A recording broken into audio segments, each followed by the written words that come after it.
Hello बच्चों, आज हम पढ़ेंगे कविता ऊषा, जिसके लेखक हैं शमशेर बहादुर सिंह। इस कविता में कवि ने भोर के समय के प्राकृतिक सौंदर्य का मनोहारी चित्रण प्रस्तुत किया है, जिसमें कवि ने प्रातःकाल के समय के अलग अलग रंगों और उसमें होने वाले परिवर्तनों के बारे में बताया है।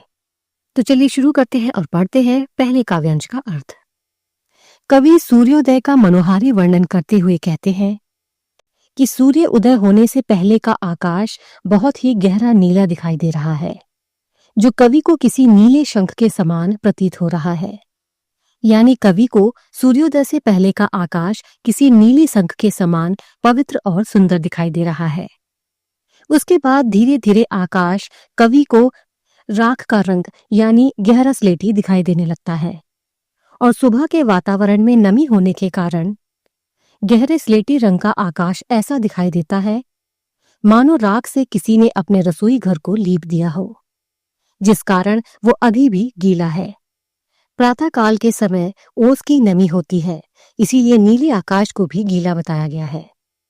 अगली पंक्तियों में कवि सूर्योदय का मनोहारी वर्णन करते हुए कहते हैं कि धीरे धीरे जैसे जैसे सूर्य उदय होने लगता है, उसकी हल्की लालिमा पूरे आकाश में फैल जाती है।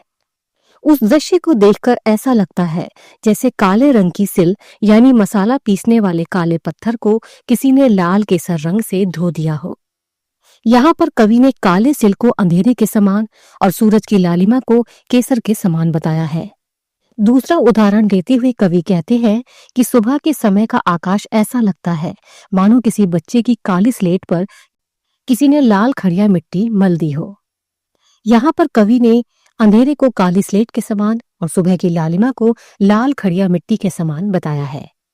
इस आखिरी काव्यांश में कवि ने सूर्योदय के बाद का वर्णन किया है, यानी जब सूर्य अच्छी तरह से आकाश में आ जाता है उस समय वातावरण कैसा दिखाई देता है। कवि कहते हैं कि सूरज की किरणें सूर्योदय के समय ऐसी लग रही हैं जैसे किसी युवती का सुंदर गोरा शरीर साफ नीले जल में झिलमिला रहा हो। कवि के कहने का ये अर्थ है कि सुबह के समय जो ठंडी ठंडी हल्की हवाएं चलती हैं, उस कारण सूर्य का प्रतिबिंब यानी सूर्य की छाया नीले आकाश में हिलती हुई सी दिखाई दे रही है।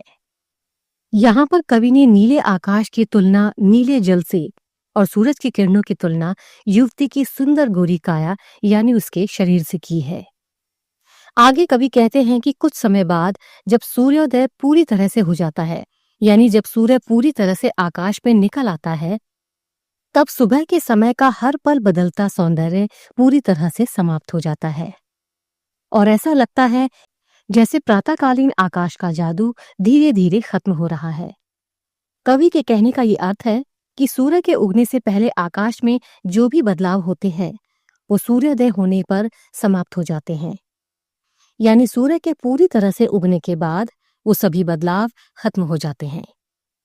ओके बच्चों, तो ये था इस कविता का अर्थ। मिलेंगे ऐसे ही नेक्स्ट वीडियो में, तब तक के लिए ओके बाय।